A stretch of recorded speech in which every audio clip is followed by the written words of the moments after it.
Hello friends, स्वागत है आप सभी का आज की इस क्लास में जिसका नाम है ऊतक यानी कि टिश्यू। देखते हैं हम ये ऊतक बनते कैसे हैं या फिर ये कितने प्रकार के होते हैं, ये सब हम इस क्लास में डिस्कस कर लेंगे। देखो ऊतक ऊतक किसे कहते हैं, तो कोशिकाओं के समूह को ऊतक कहते हैं। कोशिकाओं के समूह को याद रखियो, कोशिकाओं के समूह को ऊतक कहते हैं। कोशिकाओं के समूह को ऊतक कहते हैं और ये 4 टाइप के होते हैं। कितने प्रकार के, तो 4 टाइप के। एक होता है पेशी ऊतक, एक होता है संवहनी ऊतक, एक होता है तंत्रिका ऊतक और एक होता है उपकला। अंग्रेजी में बात की जाए तो एक होता है मस्कुलर टिश्यू और एक होता है कनेक्टिव, फिर उसके बाद होता है न्यूरॉन, फिर उसके बाद एडिपोज। ये 4 प्रकार के होते हैं। अब हम देखते हैं इनके कि हमारे शरीर में क्या क्या चीजें बनी होती हैं। तो ऊतक की परिभाषा क्या होगी, तो कोशिकाओं के एक ही प्रकार की कोशिकाओं के समूह को ऊतक कहते हैं। एक ही प्रकार की, ये नहीं कि हड्डी की कोशिका दूसरी है, मांस की कोशिका दूसरी है, ये दोनों मिलकर के ऊतक बना देंगे, नहीं। तो एक ही प्रकार की कोशिकाओं के समूह को ऊतक कहते हैं। ठीक है, तो अब हम लोग आगे बढ़ते हुए चलते हैं, देखते हैं पेशी ऊतक किसे कहते हैं। देखिए पेशी ऊतक, पेशी ऊतक यानी कि मस्कुलर, इसकी बनी होती है हमारी मांसपेशियां। क्या बनी होती बाबू, तो मांसपेशियां। ठीक है, और ये मांसपेशियां देखोगे तो ये 2 टाइप की होती हैं। कितने टाइप की होती है, तो 2 टाइप की। एक होती है रेखीय और एक होती है आरेखीय। आरेखीय, ठीक है। और एक इसी में एक प्रकार की होती है, एक होती है हृदयक। हृदयक, ठीक है। ये 3 प्रकार की हमारी होती है मांसपेशियां। रेखीय को कहा जाता है दूसरी वाली भाषा में ऐच्छिक, ऐच्छिक, और इसे कहा जाता है इसकी दूसरी भाषा में अनैच्छिक, अनैच्छिक, और हृदय को हृदय ही कहा जाता है। ठीक है, देखो अब इनके ऊपर चर्चा करते हैं कि रेखीय मांसपेशी कैसे कहेंगे। वे रेखीय का देखो नहीं समझ में आ रहा तो आप ऐच्छिक समझिए। ठीक है, वे मांसपेशियां जो हमारी इच्छा अनुसार कार्य करती हैं उसे हम लोग रेखीय या फिर ऐच्छिक मांसपेशी कहते हैं।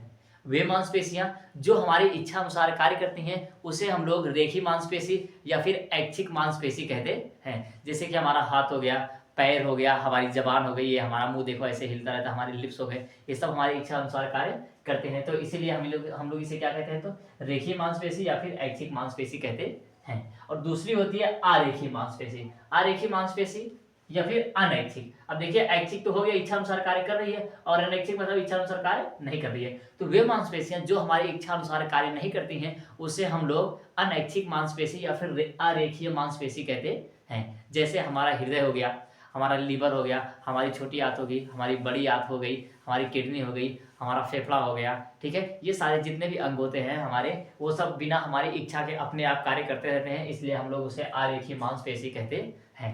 ठीक है, तो रेखीय मांसपेशी जो इच्छा अनुसार कार्य करे और अरेखीय मांसपेशी जो इच्छा अनुसार कार्य ना करे। फिर उसके बाद आता है हमारा हृदय। हृदय भी एक रेखीय मांसपेशी का ही हिस्सा है, क्योंकि ये भी हमारी इच्छा अनुसार कार्य नहीं करता है। लेकिन हृदय एक अलग प्रकार की मांसपेशियों का बना होता है, हृदय एक अलग प्रकार की मांसपेशियों का बना होता है, इसीलिए इसे हृदय मांसपेशी भी कहते हैं। ठीक है, ये भी किसका है, एक रेखीय, सॉरी किसका है, तो आरेखीय। रेखी का नहीं है, किसका है, तो आरेखी का, क्योंकि ये भी हमारी इच्छा अनुसार कार्य नहीं करता है। ठीक है, या तो फिर इसे अनैच्छिक में ले लीजिए, ये हमारी इच्छा अनुसार कार्य नहीं करता है। इतना क्लियर हुआ। वे मांसपेशी जो हमारी इच्छा अनुसार कार्य करती है उसे हम लोग रेखीय मांसपेशी कहते हैं, और जो हमारी इच्छा अनुसार कार्य नहीं करते उसे हम लोग अरेखीय मांसपेशी कहते हैं।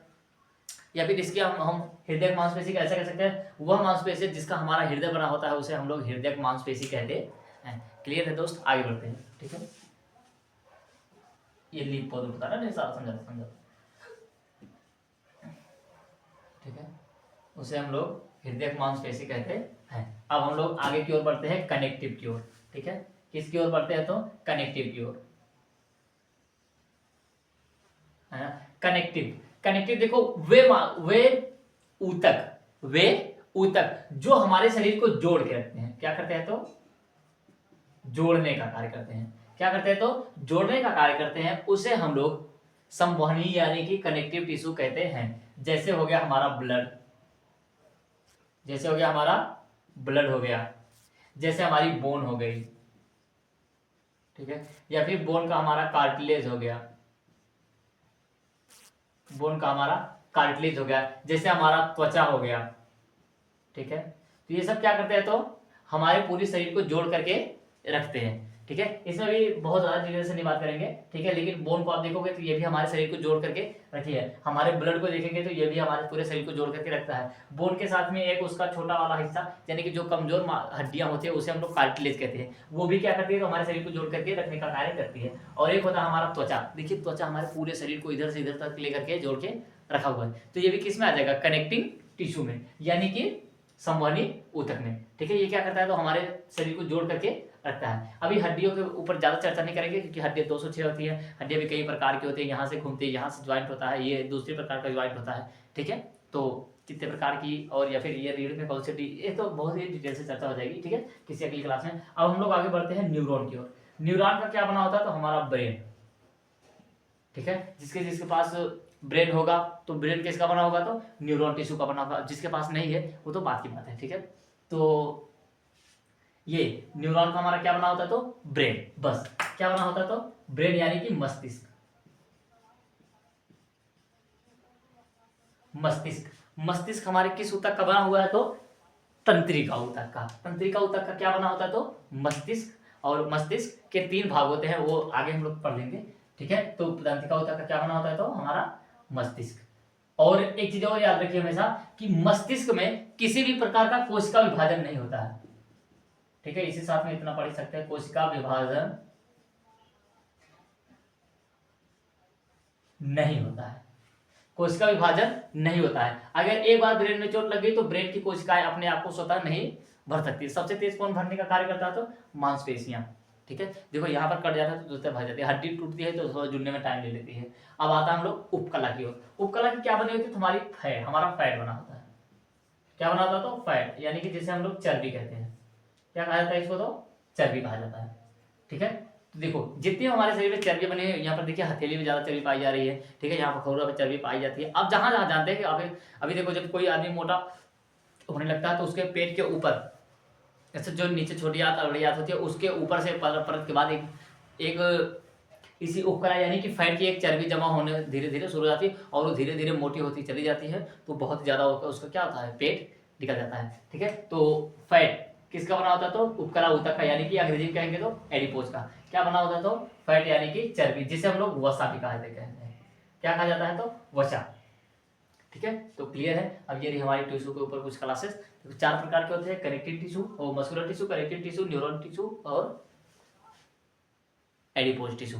हिंदी में बात किया जाए तो पेशीय ऊतक, संवहनी ऊतक और तंत्रिका ऊतक, और चौथा वाला उपकला ऊतक। ये 4 प्रकार के होते हैं। ये जो इसकी मांसपेशियां कितने प्रकार की होती है, तो 2 प्रकार की होती हैं। ऐसा हृदय मांसपेशी भी किसकी है, एक आरेखीय मांसपेशी का एक हिस्सा होता है, ठीक है। क्योंकि ये भी हमारी इच्छा अनुसार कार्य नहीं करता, लेकिन हृदय जो है एक अलग प्रकार की मांसपेशी से बना है, इसीलिए इसका नाम रख दिया गया है हृदय मांसपेशी।